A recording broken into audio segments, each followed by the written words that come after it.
সংবিধানের পরিবর্তনগুলি আমরা বারবার বলেছি। যখন এই সরকার, যখন আলী রেজা সাহেব উনি যখন বললেন যে এই সংবিধানকে একদম বাতিল করে দিতে হবে, ছুঁড়ে ফেলে দিতে হবে, আমি ওই দিনই আমি বলি, আপনি কে? আপনি কোথার থেকে এসেছেন?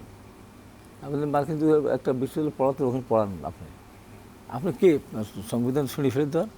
এই সংবিধান 30 লক্ষ মানুষের এখন লোক সংখ্যা নিয়ে এখন হয়তো প্রকৃতপক্ষে ম্যাডাম খালেদা বলেছেন, যদি প্রকৃতভাবে গণনা করা হয় 30 লক্ষ হতে পারে, 32 লাখও হতে পারে, আবার অনেক কমও হতে পারে।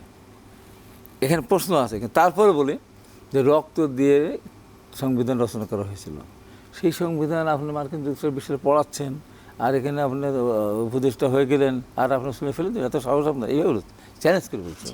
আজকে তো তাই হলো। এই জন্য সংবিধান সংশোধন করতে হলে অবশ্যই পার্লামেন্টের কাছে যেতে হবে।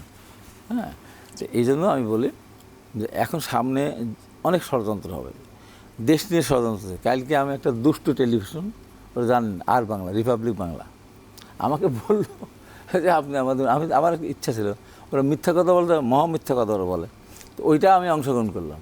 তা আমি পরে শুনলাম, আমাকে এক টেলিভিশনের সাংবাদিক বলে, হাই ভাই, আপনি যখন উত্তরটা দিচ্ছেন তখন কিন্তু আপনারটা শোনাচ্ছে না, ওরা 3-4 দেশ মিলে বলছে সেটা কিন্তু শোনাচ্ছে।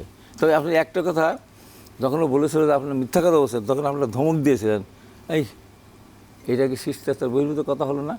আমার সম্বন্ধে কথা বলতে জেনে শুনে বলতে হবে, এবং শিষ্টাচার বহির্ভূত কথা বলা, এটা শিষ্টাচার বহির্ভূত কথা।